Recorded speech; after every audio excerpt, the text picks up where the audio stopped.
Hello everyone, good morning all of you. स्वागत है आप सभी का हमारे YouTube channel John of life science में। तो आज के सेशन के अंदर अपन डिस्कस करने वाले हैं आरपीएससी असिस्टेंट प्रोफेसर जूलॉजी के एग्जाम जो भी 11 दिसंबर को होने वाली है, उसके लिए 100 important MCQ of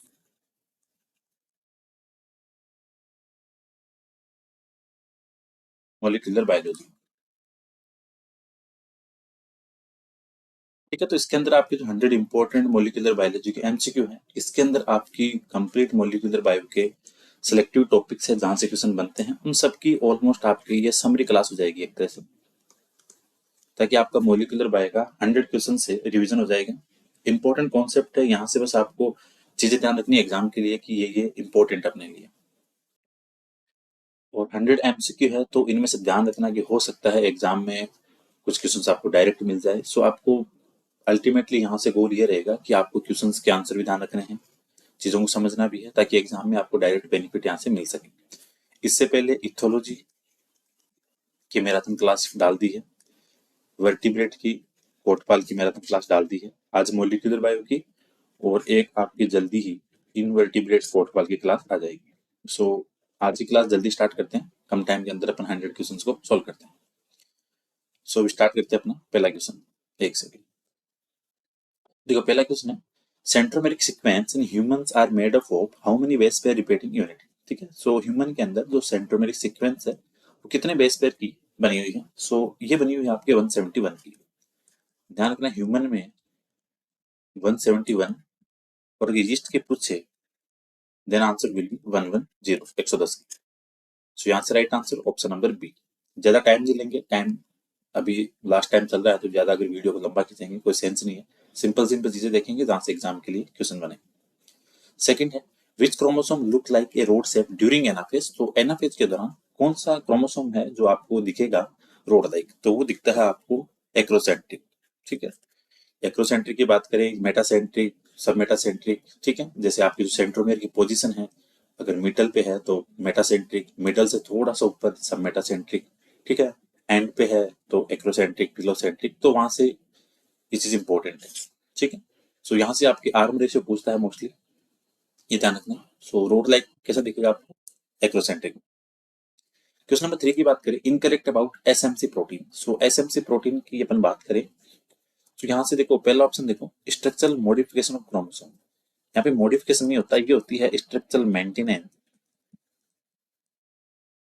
SMC. ATPase protein है, उसके अंदर एक न्यूक्लियोटाइडिक डोमेन है, कैटालाइटिक डोमेन है। सो कहने का मतलब ऑप्शन बी और सी तो सही है, ऑप्शन नंबर ए है वो यहाँ से गलत हो गया। ठीक है, सो स्ट्रक्चरल मेंटेनेंस ऑफ क्रोमोसोम है SMC protein. So right answer option number A. Question number 4 देखो, which one of the modification occurs in histone. So histone के अंदर जो एसिटाइलेशन है, मिथाइलेशन है, राइबोसाइलेशन है, सो टोटल कुल मिला के ये होते हैं अपने 8। ठीक है, तो इसके अंदर एसिटाइलेशन भी है, मिथाइलेशन भी है, फॉस्फोराइलेशन भी है, सुमोलाइलेशन भी है, यूपिक्टाइनेशन भी है, और एडीपी राइबोसाइलेशन। सो कहने का मतलब all of these are correct. So number 4 का right answer option number D. Question number 5 देखो, और वीडियो को एंड तक देखना, बहुत सारे इंपॉर्टेंट क्वेश्चंस भी आएंगे। कुछ एक मैंने पीवाईक्यू भी डाले यहाँ पे ताकि आपको थोड़ा आइडिया लगे। Enzyme that acetyl histone. तो हिस्टोन एसिटाइलेशन में जो एंजाइम काम होता है वो कौन सा होता है आपका? Histone acetylase transferase. नाम ध्यान रखना इसका, इंपॉर्टेंट। क्वेश्चन नंबर 6 देखो, which one is correct about polytene chromosome. So यहाँ से आपको पोलिटिन क्रोमोसोम के बारे में सही बताना है। पहला है, जब सेल जाएगी किसके अंदर? अंडर एंडोमाइटोसिस। ठीक है, विदाउट रेप्लिकेशन, वो हो गया आपका एंडोमाइटोसिस, तो फर्स्ट सही है। Known as the giant chromosome, ये भी सही बात है।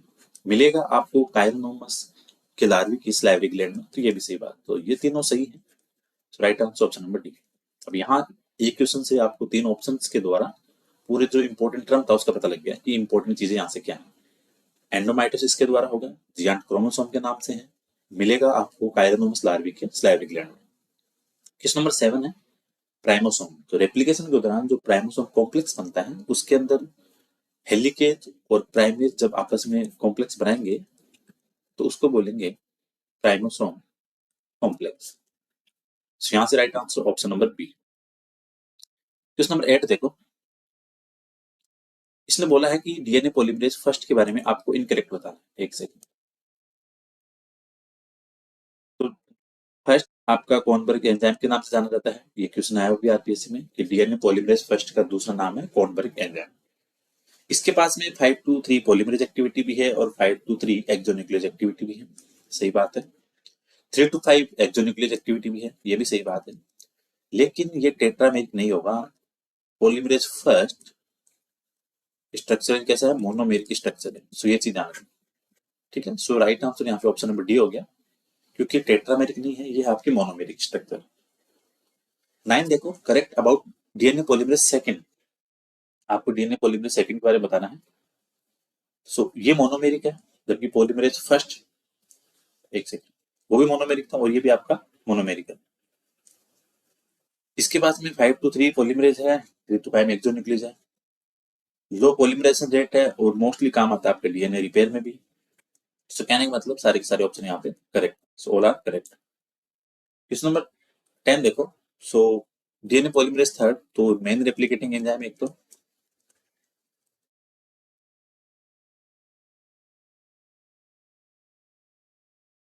ठीक है, मल्टीमेरी कॉम्प्लेक्स है, हाई पॉलीमराइजेशन रेट है, हाई प्रोसेसिविटी है, ठीक है। और so right answer option number D, multimeric है, पॉलीमराइजेशन की रेट ज्यादा मिलेगी, प्रोसेसिविटी ज्यादा मिलेगी।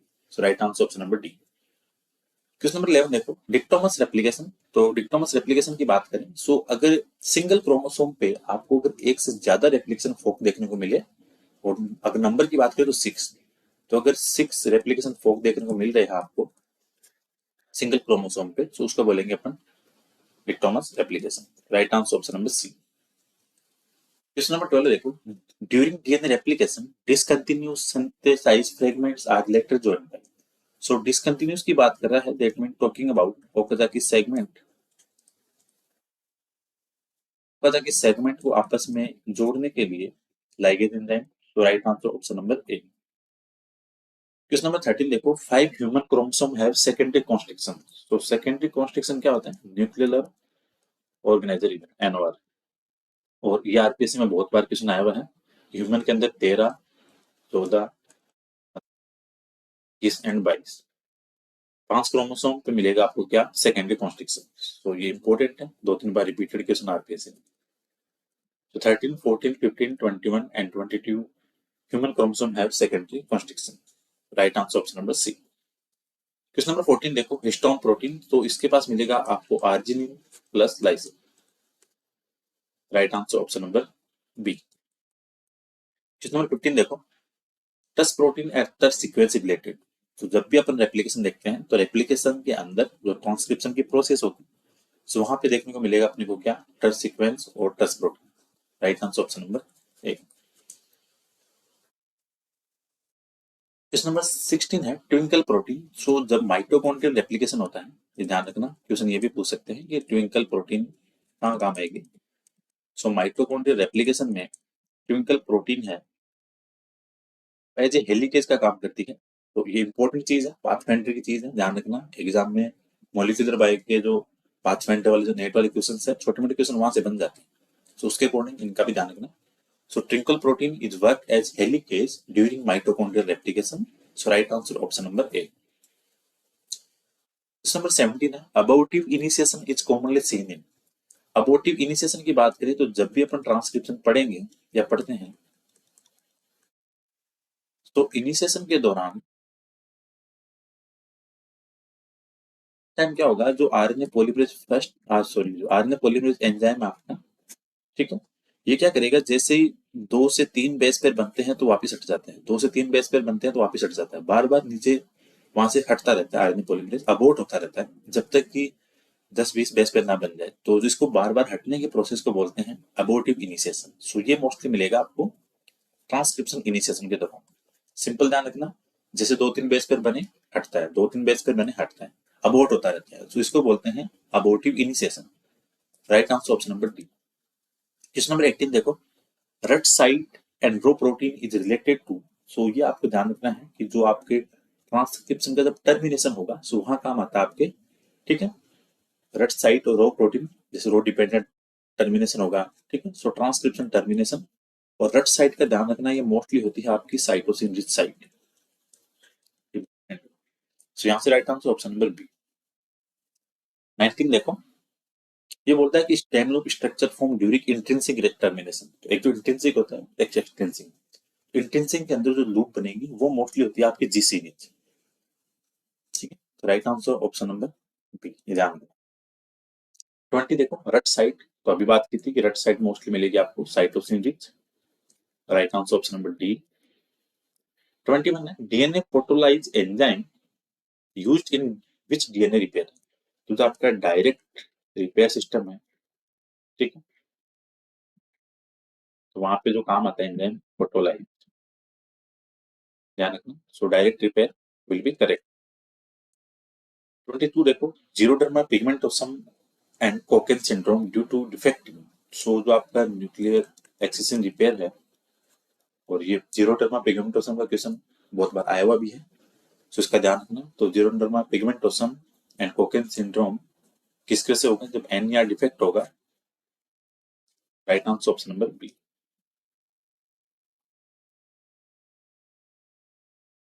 3 है, enzyme basically used in base excision repair.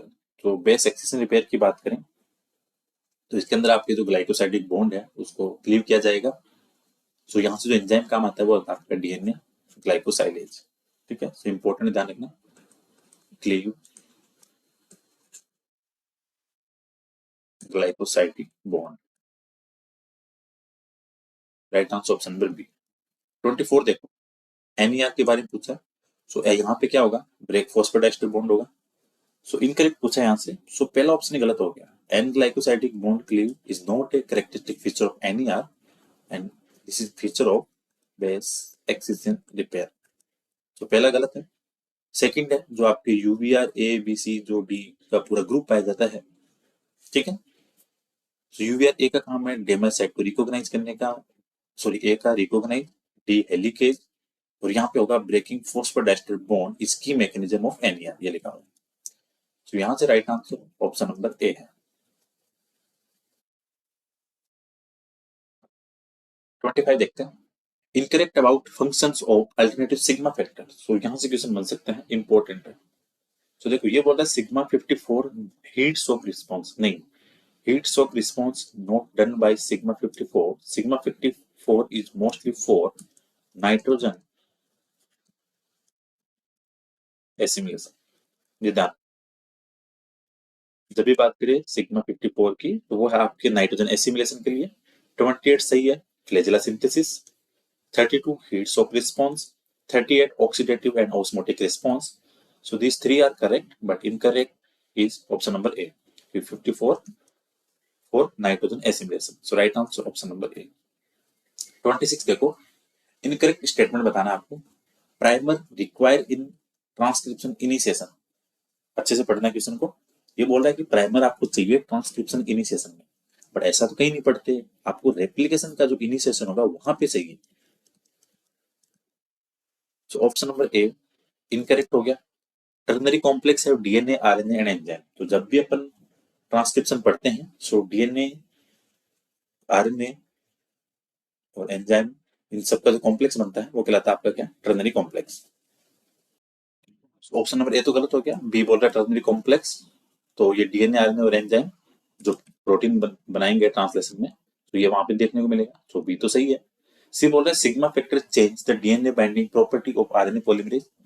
सो ये भी सही है, ठीक है। तो लास्ट ए तो, ये डी तो नहीं हो सकता ऑल आर करेक्ट, क्योंकि ऑप्शन नंबर बी और सी सही है, ए इनकरेक्ट है। सो ध्यान रखना, ऑप्शन नंबर बी सही है, सी सही है। सो प्राइमर आपको रेप्लिकेशन इनिशिएशन में चाहिए, ना कि ट्रांसक्रिप्शन इनिशिएशन में। So correct will be option number ए। 27 देखो, इनकरेक्ट अबाउट इंट्रिंसिक टर्मिनेटर। तो इंट्रिंसिक टर्मिनेटर के बारे में आपको बताना, ठीक है। तो यहां से देखो, dissociation of polymerase by destabilize attachment of growing transcript of template, सही बात है, उसको वहां से हटाना पड़ेगा। हेयरपिन स्ट्रक्चर बनेगी फॉर्म विदाउट कॉम्प्लीमेंट्री बेस पर, नहीं नहीं, विदाउट नहीं होगा, वहां पे तो कॉम्प्लीमेंट्री सीक्वेंस बनेगी। सो ये गलत होगा। स्टेम लूप जीसीडीच होगा। सो ऑल आर करेक्ट तो है नहीं।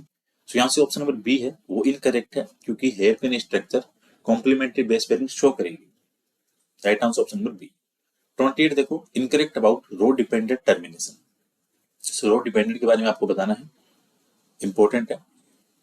अब देखो यहाँ से आपको पता लग जाएगा कि रो डिपेंडेंट टर्मिनेशन में इंपॉर्टेंट चीज क्या है और पूरा यहाँ से क्लियर हो जाएगा। ठीक है, जो रो प्रोटीन है ये बोल रहा है rho is a ligase that will disturb the DNA RNA complex. नहीं, लाइगेज नहीं होगा, ये हेलिकेज होगा। ठीक है, so option number A incorrect. Rho hexamer structure है, मोस्ट इंपोर्टेंट, ध्यान रखना एग्जाम के लिए। रो बाइंड होगा रट साइड पे, ये भी इंपॉर्टेंट है, और रट साइड मिलेगा आपको साइटोसिन रिच। सो बी सी डी ये सारी सही है। ऑप्शन नंबर ए गलत है क्योंकि रो एक हेलिकेज है, not a ligase. So right answer option number A. 29 देखो, ये बोला transcription of most of S N R N A line and M I R N A and M R N A. तो M R N ए की बात करें तो option तो वो आता है आपका आर पॉलीमरेज सेकेंड। ठीक है, सो ध्यान रखना है यहाँ पे M I R N A, M R N A, L I N और S N R N A, this all are transcribed by R N A polymerase second. 30 5s R R N A, U N 6 R R N A और S I N transcription done by, so ये होगा आपका किसके द्वारा, R N A polymerase third. एक चीज ध्यान रखना, LINE polymerase second, sign polymerase third. So ये चीजें ध्यान रखना। सो 30 में राइट आंसर ऑप्शन नंबर 3। 31 देखो, which one is highly sensitive to alpha एमिनिन। तो ये क्या है, एक पॉइजनस फंजाई वो मशरूम है। ठीक है, सो ये तो आपका क्या है, रेजिस्टेंस है फर्स्ट तो। ठीक है, बी आपका हाईली सेंसिटिव है और ये आपका मॉडरेट है। तो हाईली सेंसिटिव हमेशा ध्यान रखो, आरएनए पॉलीमरेज सेकेंड। तो right answer option number B. 32 देखो, which basal transcription factor work as helicase and promoter clearance. तो वो होता है आपका ट्रांसक्रिप्शन फैक्टर एच। ठीक है, तो ये एच वाला ध्यान रखना प्रमोटर क्लियरेंस के लिए। 33 reformation block the path of elongating RNA. सही बात है। एक्टिनोमाइसिन सी, ये ध्यान रखना, ये एक्टिनोमाइसिन डबल हेलिकल डीएनए के साथ बाइंड होगा, ये भी सही। Actinomycin D prevent being as template for RNA formation. सही बात है। सो यहाँ से सारे स्टेटमेंट क्या है, करेक्ट है, इनकरेक्ट कोई भी नहीं, औलाद करेक्ट। 34 देखो, फंक्शन ऑफ 5 कैपिंग। तो आरएनए प्रोसेसिंग में जो टेल और कैप की प्रोसेस है, तो फंक्शन पूछ रहा है ये। सो देखो, आरएनए डिग्रेडेशन को रोकेगा, एमआरएनए के ट्रांसपोर्ट में हेल्प करेगा और राइबोसोम की एमआरएनए बाइंडिंग में हेल्प करेगा। सो सारे के सारे ऑप्शन यहाँ से करेक्ट। 35 देखो, in mammal poly adenylation signal sequence. So poly adenylation sequence कौन सी होती है, सो ए यू ए ए ए, ये ध्यान रखिए। ठीक है, सिंपल ध्यान रखना, पॉली एडिनाइलेशन के अंदर आपको सिर्फ यू एक बार देखने को मिलेगा इस सीक्वेंस में। ठीक है, इसलिए याद रह जाएगा। So right answer option number B. 36 देखो, which one helps polymerase to add adenosine during polyadenylation. So adenylation के दौरान कौन सा एंजाइम है जो एडिनोसिन ऐड करेगा, सो रहेगा आपका पीएबी, पीएबीपी। ठीक है, right answer option number C. 37 है, exon from two separate RNA transcribe are spliced together to form mature RNA. मतलब अलग अलग जगह से एक्सॉन आ रहे हैं और आपस में लिंक होकर फिर बना रहे हैं आपका मैच्योर एमआरएनए। सो वो कहलाता है आपका क्या, trans splicing. Right answer option number A. 38 है, which shaped branch structure form during trans splicing. ठीक है, सो ये आपको बताना है। तो एक तो जैसे नॉर्मल स्प्लाइसिंग होती है वहां पे तो लेरिट फॉर्मेशन होता है और ट्रांस स्प्लाइसिंग के दौरान वाई शेप की स्ट्रक्चर बनती है। Right answer option number B. 39 genes which are situated on Y chromosome. So simple सा क्वेश्चन है, होलेंटिक जीन। क्वेश्चन नंबर 40, ये भी इंपॉर्टेंट, छोटा सा क्वेश्चन है, बहुत बार रिपीटेड है। Sometimes a single gene defect produce many secondary effect. तो सिंगल एक जीन के द्वारा काफी सारे इफेक्ट, प्लियोट्रोपी। 41 है, semi conservative DNA replication experimentally prove. ध्यान रखना, इसने पूछा है एक्सपेरिमेंटली प्रूव किसने किया। First time proposed Watson Crick और experimentally prove Meselson and Stahl. Right answer option number A B. Done. 42 incorrect, statement. So prokaryote में ओराई साइट मतलब रेप्लिकेशन ओरिजिन की सिंगल साइट होगी, यूकैरियोट के अंदर बहुत सारी साइट होगी। अनजिपिंग डन बाय एसएसबी, नहीं अनजिपिंग नहीं होगी एसएसबी के द्वारा, वो होगी आपकी हेलिकेज के द्वारा। सो ये तो गलत हो गया यहाँ से, ठीक है, अनजिपिंग आपकी हेलिकेज के द्वारा होगी। सो ये आपका इनकरेक्ट है, सो राइट आंसर भी यही है। Magnesium act as cofactor during unzipping, तो ये सही बात है। So 42 option number C will be correct. 43 which of the following statement regarding Pribnow box is false, false पूछा आपसे, ये आपको बताना है, ठीक है। सो यहाँ पे सीक्वेंस मिलेगी आपको TATA 80 5 prime to TA TA TA 80, ये सही बात है। मिलेगा आपको 10 बेस पेयर पोजीशन के पास, ये आपके डीएनए अनवाइंडिंग में हेल्प करेगा, इलोंगेशन में हेल्प नहीं करेंगे। सो ये आपका यहाँ से इनकरेक्ट हो गया, elongation of an RNA chain ये गलत है। Right answer option number D.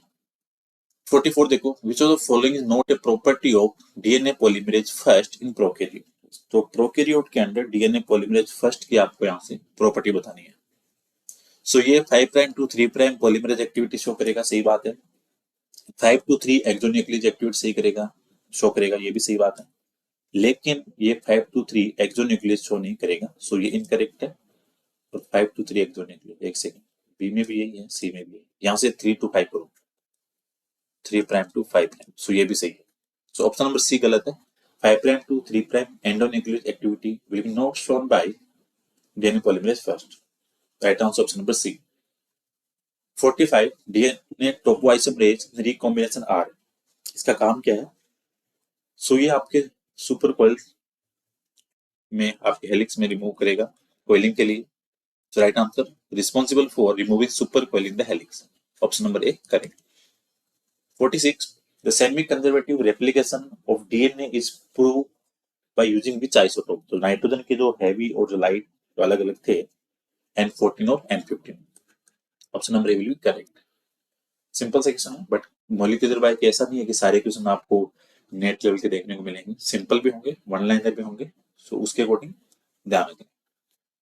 47 देखना है, the nucleotide sequence of DNA that actually have information encoding the sequence of amino acid are, ठीक है। सो इसके अंदर क्या पूछा है कि आपके सीक्वेंस कौन सी है जिसके पास में इंफॉर्मेशन है अमीनो एसिड की, तो वो रहेगा आपके exon, option number B correct. 48 है, which of following is most suitable definition of a operator. Operator ध्यान रखना, ऑपरेटर वो जगह है जहां पे रिप्रेसर बाइंड होगा, सिंपल ध्यान रखना। So a non coding regulatory DNA sequence bound by a repressor protein, so option number D will be correct. 49 है, आरएनआई स्टैंड फॉर। तो आरएनआई जैसे आपका mRNA siRNA जो अपन जीन रेगुलेशन देखते हैं, ठीक है, आरएनए की प्रोसेसिंग में। सो आरएनआई की full form RNA interference, option number A is correct answer. देखो, find out incorrect about riboswitch. अब जिस चीज का ध्यान रखना, अब राइबो स्विच आपके बैक्टीरिया वगैरह के अंदर पाए जाते हैं। अब यहाँ से आपको पता लग जाएगा कि राइबो स्विच क्या है। सो ये क्या है, 6 एक्टिंग रेगुलेटरी एलिमेंट है, located in the 3 prime UTR, नहीं 3 नहीं होगा, 5 प्राइम यूटीआर पे होंगे। सो ये यहाँ से इनकरेक्ट हो गया। राइबोस्यूज के पास में एक एप्टामर और एक एक्सप्रेशन डोमेन होगा, ये भी सही है। तो यहाँ से बी वाला इनकरेक्ट है, क्योंकि राइबोस्यूज आपको बैक्टीरियल एमआरएनए में 5 यूटीआर पे मिलेंगे, ना कि 3। So option number B is correct. 51 है, TRAP TRAP is activated by binding board. So जो ट्रिप्टोफैन के अंदर जो एटीन्यूएशन की प्रोसेस होती है, ठीक है, वो आपकी ट्रैप प्रोटीन है, और ट्रैप प्रोटीन एक्टिव होगी ट्रिप्टोफैन की बाइंडिंग के द्वारा। So trap is activated by binding of tryptophan amino acid. Right answer option number C. 52 देखो, correct about structural gene of lac operon. So 3 मिलेंगे, जेड, वाई और ए, और ये आपसे से हमेशा पूछती है, और वो घुमाती कहाँ है, जेड का सबका रटा हुआ है बीटा गैलेक्टोसाइड, वाई और ए में वो कंफ्यूज करती है अपने। सो ये ध्यान रखना है। So Z beta galactosidase, Y permease, यहाँ पे लिखने में गड़बड़ होगी, और A transacetylase. So Z galactosidase, Y permease और ए ट्रांसएसिटाइलेज। सो यहाँ से जो राइट आंसर हो जाएगा आपका all are correct, option number D, ठीक है। यहाँ पे लिखने में थोड़ी गड़बड़ हो गई थी, लेकिन ध्यान रखना जेड गैलेक्टोसाइडेज, वाई परमिएज और ए ट्रांसएसिटाइलेज। 53 देखो, इनकरेक्ट अबाउट लेक ऑपरेटर। यहां से आपको इनकरेक्ट बताना है लेक ऑपरेटर के बारे में। सो ये प्रेजेंट रहेगा प्रमोटर और स्ट्रक्चर जिनके बीच में। लेक ऑपरेटर में आपको दो ऑपरेटर मिलेंगे, प्राइमरी और सेकेंडरी। प्राइमरी ऑपरेटर के पास में जो पैलिंड्रोमिक सीक्वेंस है वो 26 बेस पेयर की है, ध्यान रखना। Secondary operator have high binding affinity for repression, नहीं, सेकेंडरी के पास नहीं होगी, ये प्राइमरी ऑपरेटर के पास में होगी। सो इनकरेक्ट है ऑप्शन नंबर डी। 54 देखो, correct about mRNA degradation in prokaryotic mRNA, ठीक है। सो यहां से आपको बताना है करेक्ट आंसर। सो ये 3 प्राइम टू 5 प्राइम डायरेक्शन चलेगा। यहाँ पे एंडो और एक्सो न्यूक्लियस दोनों काम आएंगे। आरएनए इज और पीएनपीज विद हेलिकेज लोकेटेड इन डिग्रेडोसोम, ठीक है। तो ध्यान रखना, डिग्रेडोसोम में पूछे तो एक तो हेलिकेज होगा और एक आपका आरएनएज होगा। सो सारे के सारे यहाँ पे सही है, बोला करेक्ट। 55 देखो, correct about mRNA degradation eukaryotic. पहले प्रोकैरियोटिक था और देखो प्रोकैरियोटिक में सिर्फ 3 to 5 जा रहा था, जबकि यूकेरियोटिक में देखो अक्कर इन 5 to 3 और 3 to 5 direction.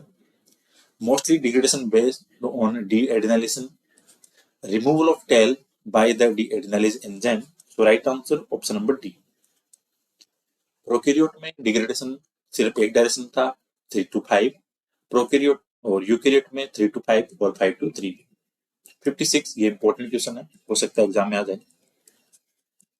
pre-mRNA are transported to cytoplasm by, so pre-mRNA को साइटोप्लाज्म में ट्रांसपोर्ट किया जाएगा एक्सपोर्टिंग 5 प्रोटीन के द्वारा। Right answer option number B.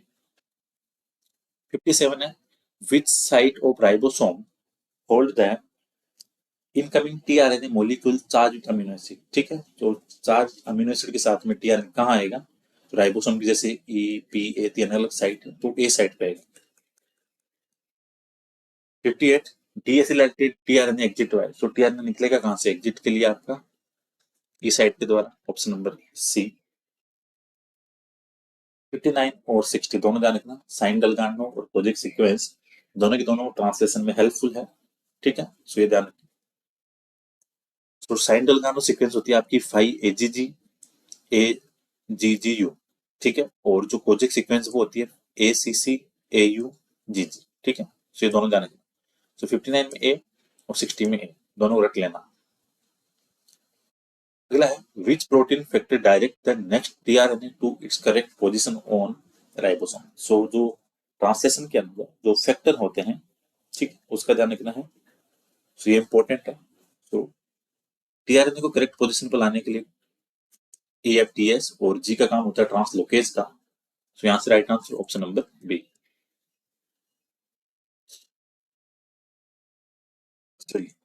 TS नहीं होगा, टीएस तो जीटी हाइड्रोलाइसिस वाला होगा, तो इसका ऑप्शन नंबर ए करेक्ट होगा, टीयू वाला, ठीक है। Option number A will be correct 61 में। 62 देखो, आरएनए विच कॉन्स्टिट्यूट 80%, 85%, तो वो आपका आरआरएनए है सबसे ज्यादा। 63, snRNA is rich in small nuclear RNA. एक है एसएन और एक होता है एसएनओ, तो एन न्यूक्लियर और एनओ न्यूक्लियर। सो एसएनआरएनए में मोस्टली आपको देखने को मिलेगा यूरिच। 64 है, modified base dihydrouracil present in which arm of tRNA. तो कौन सी आर्म मिलेगा वो आपको डी आर्म में, जिसमें क्या रहता है आपका डाइहाइड्रोयूरिसिल। 65, इनकरेक्ट स्टेटमेंट, और ये है आपके टीआरएनए के बारे में। तो ये बोल रहा है 5 base pair in the acceptor arm of tRNA. 5 नहीं होगा, ये 7 होता है यहाँ पे। तो ये तो आपका पहला ही इनकरेक्ट हो गया। 5 बेस पेयर इन एंटीकोडन आर्म, ये सही है। 5 बेस आर्म टी आर्म, ये भी सही है। सो बी और सी तो सही है। सो इनकरेक्ट है आपका ऑप्शन नंबर ए, जो एक्सेप्टर आर्म, ठीक है, उसके अंदर होते हैं आपके कितने 7 बेस पेयर। 66 है, एक second. The term exon and intron, ये दोनों दिए गए थे गिलबर्ट के द्वारा, ध्यान रखना, क्योंकि अपन मॉलिक्यूलर बायोलॉजी पूरे फंडामेंटल पढ़ लेते हैं, लेकिन हो सकता है कभी कुछ बेसिक पूछ ले, ठीक है। सो एक्सॉन इंट्रॉन किसने दिया, गिलबर्ट ने। 67 है, in which splicing remove exon number 2 and while 1 और 3 आर फ्यूज एंड सील। मतलब एक्सॉन नंबर 2 को हटा के 1 और 3 को आपस में फ्यूज और सील कर रहा है, तो उसको बोलते हैं exon skipping. Right answer option number B. 68 है, the gene family of UMUC and UMED and rec A. सो रेक ए से अपने आप ध्यान रहता है SOS रिपेयर की बात करेंगे, SOS repair. Right answer option number ए।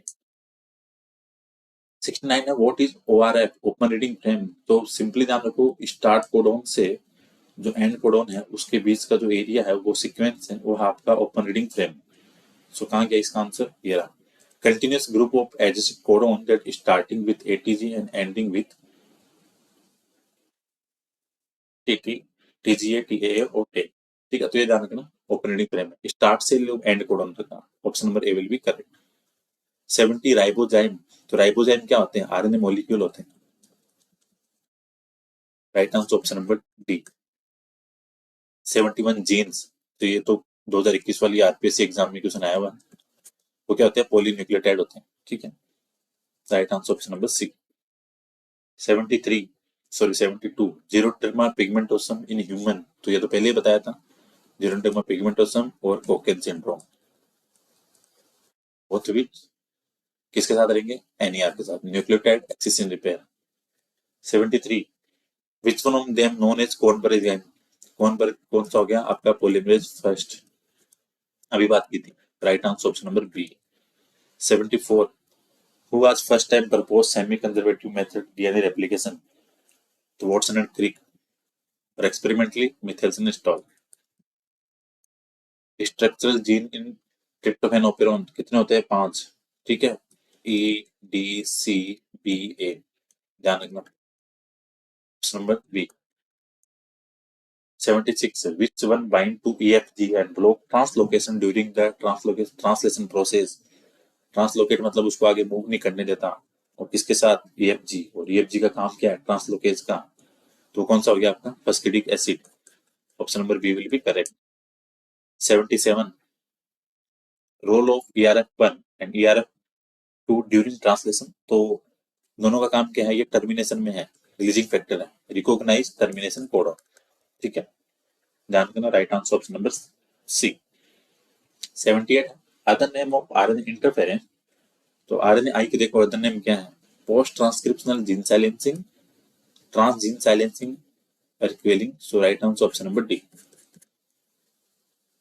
79 है रोल ऑफ RNA इंटरफेरेंस। तो RNA इंटरफेरेंस के फंक्शन क्या है, पोस्ट ट्रांसक्रिप्शनल जीन रेगुलेशन में, ट्रांसपोजोन रेगुलेशन में, और डिफेंडिंग सेल अगेंस्ट वायरस। तो सबके सब इसके फंक्शन है। Right answer option number D.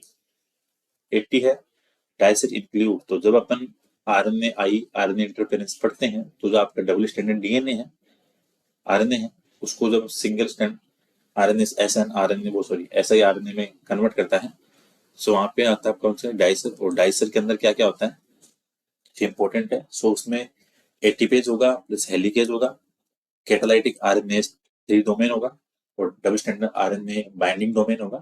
तो right answer option number D, dicer.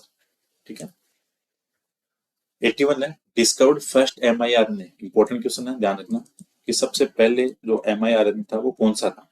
तो वो था आपके Lin4, और ये मिला था C एलिगेंस के अंदर। ठीक है, so right answer option number D. 82 incorrect बताना है।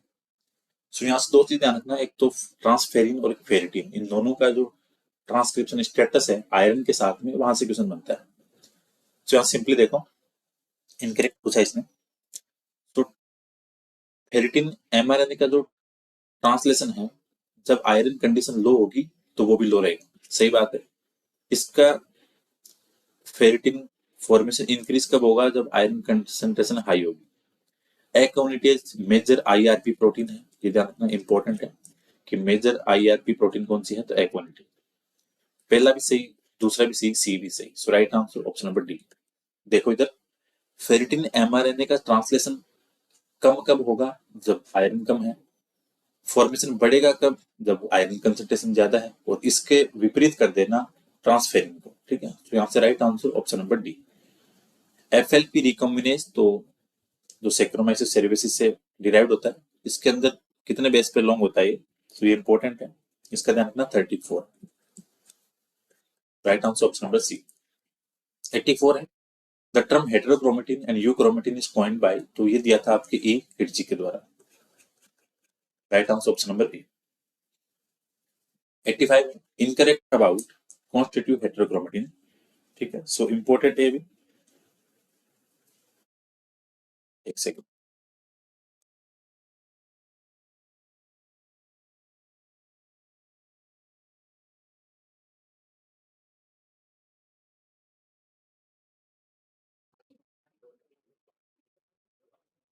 एट्टी फाइव पूछा इनकरेक्ट अबाउट कॉन्स्टिट्यूटिव हेटेरोक्रोमेटिन।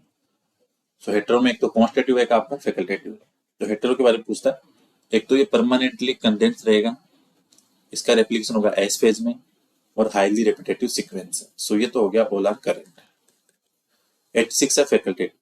फैकल्टेटिव में सबसे इंपॉर्टेंट ध्यान रखना, ये जो मेमेलियन बार बॉडी है,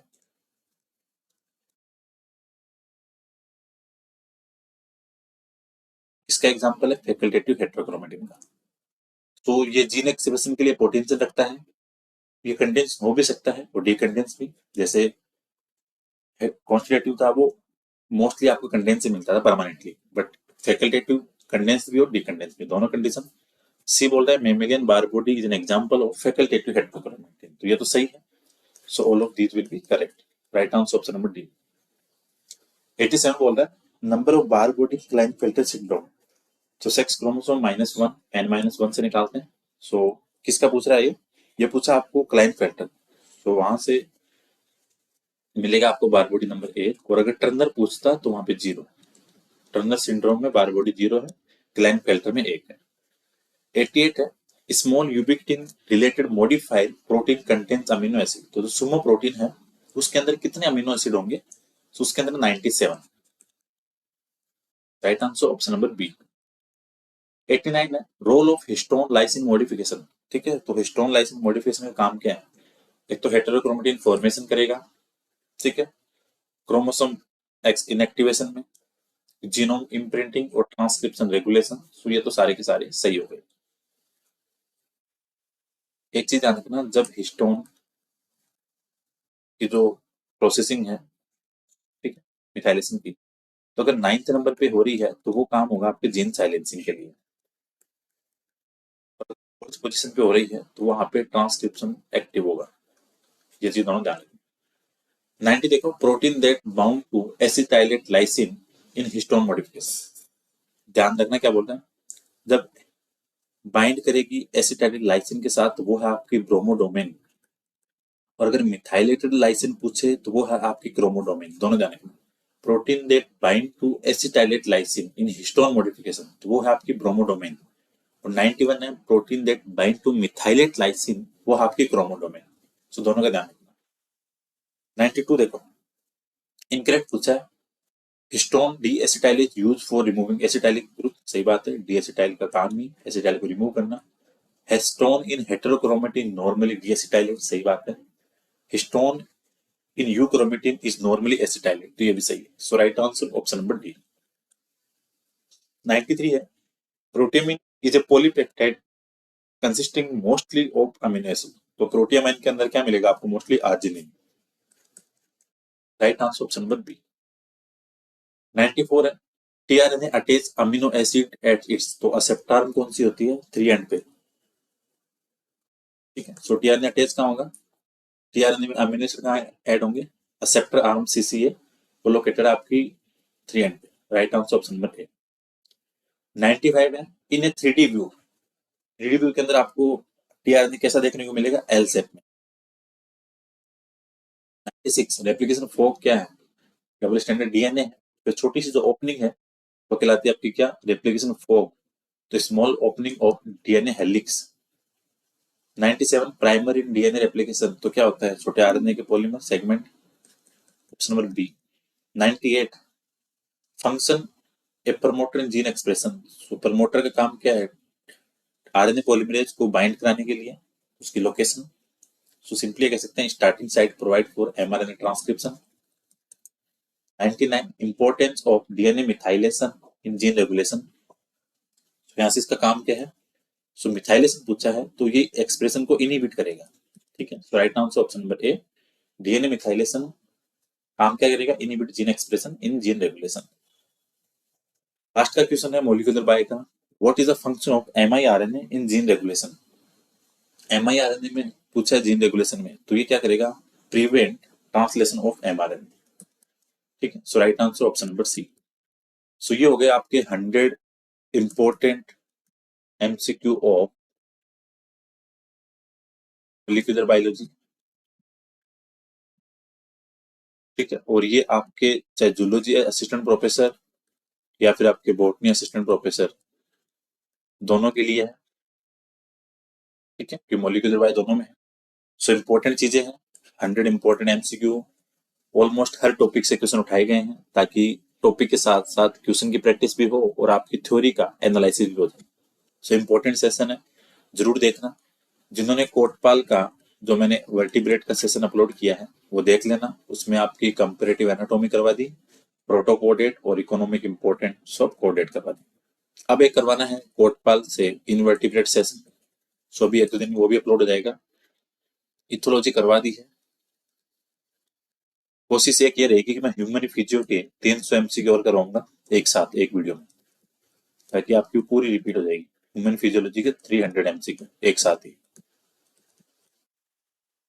300 एमसीक्यू के अंदर तो आपकी ऑलमोस्ट रिवीजन हो जाएगा ह्यूमन फिजियो का, तो वो भी इंपॉर्टेंट सेशन है, तो उसको देख लेना। क्योंकि अभी लास्ट टाइम में जितने आप थ्योरी जो पढ़ रहे हो अच्छी बात है, लेकिन अगर टाइम मिले तो ऐसा नहीं कि पूरा वीडियो सुनो, उसको 2x पे किया, जल्दी जल्दी सारे क्वेश्चन देख लिए।